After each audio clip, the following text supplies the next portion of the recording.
రాష్ట్రంలోని లైసెన్స్డ్ సర్వేయర్ల ప్రతినిధులు మాజీ మంత్రి హరీష్ రావును కలిశారు. తమ సమస్యలపై హరీష్ రావుకు వినతి పత్రం అందజేశారు.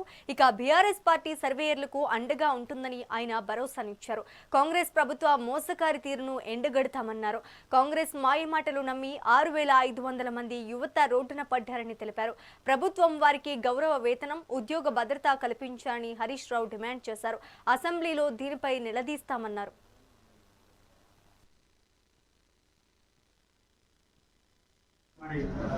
చాలా దివాళీ కనుక అది ఇది అని ఇచ్చారు.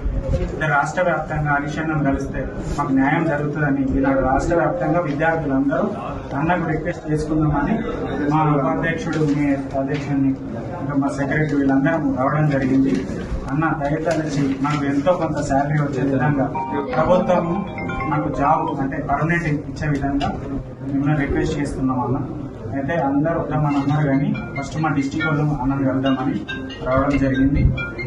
అన్న ఈ ఆల్రెడీ మొన్న పేపర్ కూడా ఇవ్వడం జరిగింది. చాలా విషయాలు కమిషన్ ఇస్తా అంటున్నారు. కమిషన్ వద్దు, మాకు శాలరీ కావాలని. ఎకరానికి 10 రూపాయలు